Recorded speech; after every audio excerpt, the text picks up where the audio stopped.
ಯಾವುದೇ ರೀತಿ ಸಾಸ್ ಹಾಗೂ ಮಯೋನೈಸ್ ಬಳಸದೆ ತುಂಬಾ ಟೇಸ್ಟಿಯಾಗಿ ಈ ಆಲೂ ಬ್ರೆಡ್ ಟೋಸ್ಟ್ನ ಕ್ವಿಕ್ ಆ್ಯಂಡ್ ಈಸಿಯಾಗಿ ಕೂಡ ಮಾಡ್ಬೋದು. ಮೊದಲಿಗೆ ನಾನಿಲ್ಲಿ ಬಾಯ್ಲ್ ಆಗಿರುವಂಥ ಪೊಟ್ಯಾಟೊ ತೊಗೊಂಡಿದ್ದೀನಿ. ಚೆನ್ನಾಗಿ ಸ್ಮ್ಯಾಶ್ ಮಾಡ್ಕೊಳೋದಕ್ಕೆ ಟೊಮ್ಯಾಟೊ, ಈರುಳ್ಳಿ, ಕೊತ್ತಂಬರಿ ಸೊಪ್ಪು ಹಾಗೂ ರುಚಿಗೆ ತಕ್ಕಷ್ಟು ಉಪ್ಪು, ಅರ್ಧ ಟೇಬಲ್ ಸ್ಪೂನ್ ಆಗುವಷ್ಟು ಚಾಟ್ ಮಸಾಲ ಹಾಗೂ ಫ್ಲೇವರ್ಗೆ ಅಂತೇಳಿ ನಾನಿಲ್ಲಿ ಕಸೂರಿ ಮೆಂತ್ಯನ ಹಾಕ್ಕೊಂಡಿದ್ದೀನಿ.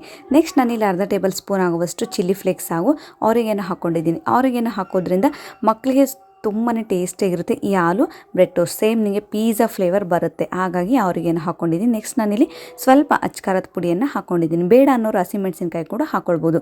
ಎಲ್ಲದನ್ನೂ ಚೆನ್ನಾಗಿ ಮಿಕ್ಸ್ ಮಾಡಿಕೊಂಡು ನೆಕ್ಸ್ಟ್ ನಾನಲ್ಲಿ ಪೀಸಸ್ ಬ್ರೆಡ್ನ ತೊಗೊಂಡಿದ್ದೀನಿ. ಸೊ ಇದ್ರ ಮೇಲೆ ಚೆನ್ನಾಗಿ ಸ್ಮ್ಯಾಶ್ ಮಾಡಿಕೊಂಡು ಈ ಥರ ಸ್ಪೂನಿಂದ ನೀವು ಪ್ರೆಸ್ ಮಾಡಿದರೆ ಚೆನ್ನಾಗಿ ಬ್ರೆಡ್ಡಿಗೆಲ್ಲ ನೋಡಿ ಈ ಥರ ಚೆನ್ನಾಗಿ ಪ್ರೆಸ್ ಮಾಡಬೇಕು. ಬ್ರೆಡ್ಡಿಗೆಲ್ಲ ಚೆನ್ನಾಗಿದೆ ಹತ್ಕೊಳ್ಬೇಕು.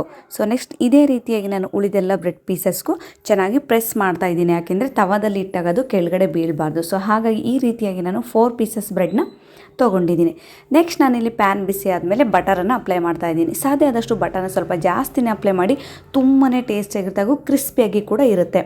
ಗ್ಯಾಸನ್ನು ಕಂಪ್ಲೀಟಾಗಿ ಲೋ ಫ್ಲೇಮಲ್ಲಿ ಇಟ್ಕೊಂಡು ರೆಡಿ ಮಾಡಿ ಇಟ್ಕೊಂಡಿರೋಂಥ ಈ ಬ್ರೆಡ್ ಪೀಸಸ್ನ ಹಾಕ್ಕೊಂಡು ಸೆಂಟು ಸ್ವಲ್ಪ ಬಟರನ್ನು ಆ್ಯಡ್ ಮಾಡಿ. ಯಾಕೆಂದರೆ ಸುತ್ತಲೂ ತುಂಬಾ ಕ್ರಿಸ್ಪಿಯಾಗಿರುತ್ತೆ. ಸೊ ಹಾಗಾಗಿ 1-2 ಮಿನಿಟ್ಸ್ ಬಿಟ್ಟು ನೀವು ನೆಕ್ಸ್ಟ್ ಇದನ್ನು ಉಲ್ಟಾ ತಿರುಗಿಸಬೇಕು.